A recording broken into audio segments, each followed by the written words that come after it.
बच्चों, अब जो पिछले वीडियो में मैंने आपको बताया कि किसी ऑर्बिट में इलेक्ट्रॉन की एनर्जी मैं एज्यूम कर रहा था 10, 40, 50 क्या कैसे, उस चीज को हम लोग पहले थोड़ा समझ जाते हैं। किसी ऑर्बिट में जो इलेक्ट्रॉन होता है उस इलेक्ट्रॉन की एनर्जी कैलकुलेट करने के लिए ये फॉर्मूला है। ये फॉर्मूला भी हम आगे डेराइव करेंगे। एक्चुअल में एक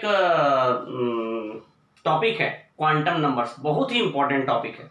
मतलब इस चैप्टर का ऐसा टॉपिक है जो स्कूल और कॉम्पिटिटिव एग्जाम जिसमें दोनों से क्वेश्चन पूछने के चांसेस बहुत ज्यादा है, वो एक्चुअल में बुक में लास्ट में दिया है, इसलिए हम लोग उसको लास्ट में पढ़ेंगे।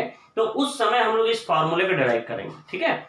तो अभी मैं डायरेक्ट यहाँ फॉर्मूला लिखा हूं, उस समय मैं आपको डिराइव करके बताऊंगा कि फॉर्मूला आखिर कैसे आया, ठीक। तो किसी एक पर्टिकुलर ऑर्बिट में इलेक्ट्रॉन की एनर्जी कैलकुलेट करने के लिए ये फॉर्मूला होता है। यहाँ पाई का मतलब होता है वही 3.14, m मतलब मास of electron, E charge of electron, Z मतलब atomic number, H Planck's constant होता है और n हमको प्रिंसिपल क्वांटम नंबर बोलते हैं इसको, जिससे हमको पता चलता है कि ऑर्बिट क्या है। मतलब अगर फर्स्ट ऑर्बिट है तो n की वैल्यू 1 है, सेकंड ऑर्बिट है तो n की वैल्यू 2 है, थर्ड ऑर्बिट है तो n की वैल्यू 3 है। तो इससे ऑर्बिट पता चलेगा, Planck constant, atomic number, charge of electron, mass of electron. हम लोग पहले ही पढ़ चुके हैं कि इलेक्ट्रॉन का मास 9.1 इंटू 10⁻31 kg लिया जाता है। Charge of electron 1.602 into 10⁻19 coulomb लिया जाता है और Planck's constant 6.626 into 10⁻34 joule second होता है। और ये तो ऑर्बिट है ना, तो ये कांस्टेंट्स है, ठीक है। तो m e h ये सब की वैल्यू फिक्स है, m e h की वैल्यू फिक्स है, पाई भी फिक्स है। तो इतनी जो फिक्स वैल्यू है, ये इतना, इन सब का अगर हम लोग वैल्यू रख दे, चूंकि ये कांस्टेंट है। z क्या है, अलग अलग एटम के लिए, अलग अलग एलिमेंट के लिए z मतलब एटॉमिक नंबर अलग अलग रहता है। ऑर्बिट के लिए n की वैल्यू बदलती रहती है। तो ये दोनों वेरिएबल्स है, समझिए, है ना। अलग अलग एलिमेंट के लिए अलग अलग आएगा और ऑर्बिट के हिसाब से n बदलेगा। पर कोई भी एटम रहे, कोई भी एलिमेंट, ना तो मास ऑफ इलेक्ट्रॉन बदलेगा, ना तो चार्ज ऑफ इलेक्ट्रॉन बदलेगा, ना तो ये बदलेगा। मतलब पाई, m, e और h ये कांस्टेंट्स हैं। z अलग अलग एटम के लिए अलग अलग रहता है, ये ऑर्बिट के हिसाब से बदलता है। तो ये कांस्टेंट जो है, इनकी वैल्यूज को अगर हम लोग रख दें तो इसका आंसर आता है ऐसा यूनिट में 2.18 इंटू 10⁻18 जूल, इसमें आ जाएगा जेड स्क्वायर, ये आएगा जूल पर एटम, ठीक है। और यहां क्या बच जाएगा, एन स्क्वायर। ये इतने को सॉल्व करने से आएगा 2.18 इंटू 10⁻18 जेड स्क्वायर बचा रहेगा एन स्क्वायर, ये जूल पर एटम। मतलब ये एटम में किसी एक पर्टिकुलर ऑर्बिट में इलेक्ट्रॉन की एनर्जी कैलकुलेट करने के लिए फॉर्मूला है, ठीक है। मान लो फर्स्ट ऑर्बिट में इलेक्ट्रॉन की एनर्जी चाहिए तो एन की वैल्यू 1 रख दो, सेकंड ऑर्बिट में चाहिए तो एन की वैल्यू 2 रख दो, और जिस एलिमेंट के लिए बात करो उसका है एटॉमिक नंबर लिखना है। दूसरा, इसी को सॉल्व करने से एक अलग यूनिट में आता है, इसकी value 3.6 N square Z square. यह आता है इलेक्ट्रॉन वोल्ट पर एटम। इलेक्ट्रॉन वोल्ट एक अलग यूनिट है। 1 इलेक्ट्रॉन वोल्ट एक्चुअल में होता है 1.602 इंटू 10⁻19 जूल, ये जो होता है ये, मतलब एक इलेक्ट्रॉन में जितना चार्ज होता है ना, उतना ही जूल एक इलेक्ट्रॉन वोल्ट के बराबर। मतलब ये दोनों का न्यूमेरिकल वैल्यू सेम है, पर कूलम में ये एक इलेक्ट्रॉन के चार्ज के बराबर है और जूल में वो एक इलेक्ट्रॉन वोल्ट के बराबर होता है। तो ये दोनों एक एटम के लिए है। पर जब एक मोल एटम के लिए एनर्जी निकालना हो, एक पर्टिकुलर मतलब एक मोल एटम में इलेक्ट्रॉन की एनर्जी निकालना हो, तो यह जाएगा 1312 किलो जूल पर मोल, 1312 किलो जूल पर मोल। सबसे ज्यादा यूज ये दोनों फार्मूले होते हैं, क्योंकि ये एक तो ऐसा यूनिट में है और ये इसका वैल्यू सरल है, इसलिए, ठीक है। तो ये दोनों चीज ज्यादा यूज होता है। पर देखिए ये सब क्या है, एक ही चीज को बता रहा है, किसी ऑर्बिट में इलेक्ट्रॉन की एनर्जी।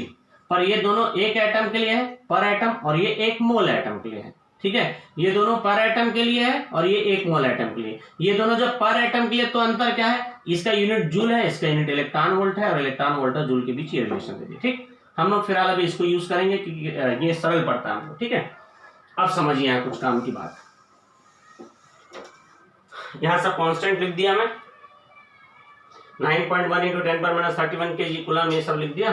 अब समझिए, तो 13.6 वाला जो था उसको मैं आगे ले रहा हूं।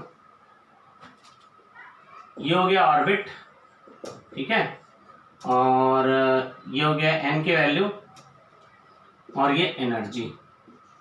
एनर्जी का जो हम फार्मूला निकाले 13.6 n² और z², ठीक है।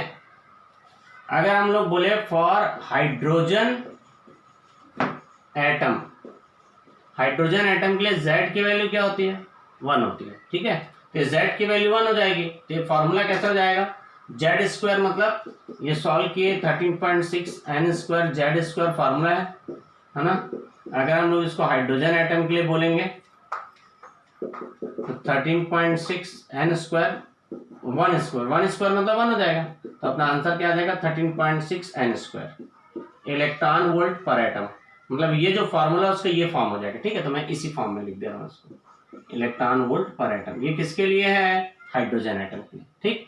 फॉर्मूला ये था, पर हाइड्रोजन एटम है तो उसका एटॉमिक नंबर 1 होता है, तो ये फॉर्मूला मॉडिफाइड होकर ऐसा हो जाएगा। तब मैं हाइड्रोजन एटम के लिए निकालता हूँ, ठीक।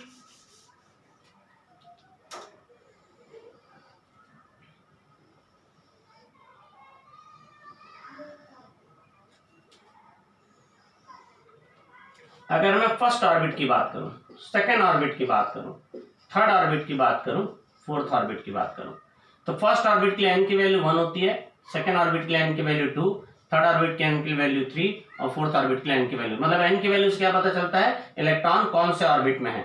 मैं n की वैल्यू 1 बोला मतलब फर्स्ट ऑर्बिट में है, 2 मतलब सेकेंड ऑर्बिट, n की वैल्यू 3 मतलब थर्ड ऑर्बिट, और ये fourth orbit. First second third fourth का मतलब क्या है ये भी समझ लीजिए। जैसे ये ऐसा बन रहा है, तो ये न्यूक्लियस से जो पास है सबसे पहला ऑर्बिट हो गया, ये हो गया फर्स्ट ऑर्बिट, ये हो गया सेकंड ऑर्बिट, और ये क्या हो गया? थर्ड ऑर्बिट हो गया, ठीक है। ये फर्स्ट सेकंड थर्ड। तो फर्स्ट ऑर्बिट में हाइड्रोजन एटम के फर्स्ट ऑर्बिट में मतलब n की वैल्यू 1 रखेंगे, सॉल्व करने से कितना आएगा? 13.6 आएगा। n की वैल्यू 1 रखेंगे फर्स्ट ऑर्बिट, 13.6 इलेक्ट्रॉन वोल्ट पर एटम, ठीक है। अगर n की वैल्यू 2 रखेंगे तो आएगा 3.4, मैं यूनिट नहीं लिख रहा हूं। फिर इसके बाद आएगा 1.51, फिर आता है 0.85 के आसपास, ठीक है। एक बार मैं सॉल्व करके देख लेता हूँ, ऐसे 0.85 ही आता है फोर्थ ऑर्बिट के लिए। 13.6 डिवाइडेड बाई 16 0.85, ठीक है। 13.6 डिवाइडेड बाई 9 1.5 है ना, ठीक है। अब समझ, तो यहाँ क्या है? फर्स्ट ऑर्बिट में हाइड्रोजन एटम के फर्स्ट ऑर्बिट में इलेक्ट्रॉन की एनर्जी इतनी इलेक्ट्रॉन वोल्ट है पर एटम, सेकेंड ऑर्बिट में इतना है, थर्ड ऑर्बिट में इतना, फोर्थ ऑर्बिट में इतना। यहाँ धीरे धीरे माइनस साइन है। यहाँ माइनस साइन क्या बताता है कि इलेक्ट्रॉन जब न्यूक्लियस के चारों तरफ चक्कर लगाता है तो वो एनर्जी लूज करके एक पर्टिकुलर ऑर्बिट तक पहुंचता है। तो माइनस साइन ये बताता है कि इलेक्ट्रॉन एनर्जी लूज करके उस ऑर्बिट में पहुंचा है, ठीक है। तो माइनस साइन बता रहा है। अब यहाँ पर देखिए धीरे धीरे नेगेटिव साइन क्या होता जा रहा है? कम होता जा रहा है। इसके बारे में और ज्यादा डेप्थ में पढ़ेंगे आगे, जब मैं फॉर्मूला डिराइव करूंगा तब आपको और आगे बताऊंगा। पर अभी यहाँ पर समझिए कि इलेक्ट्रॉन की एनर्जी को माइनस साइन से इंडिकेट करते हैं और माइनस साइन रहता है उसमें।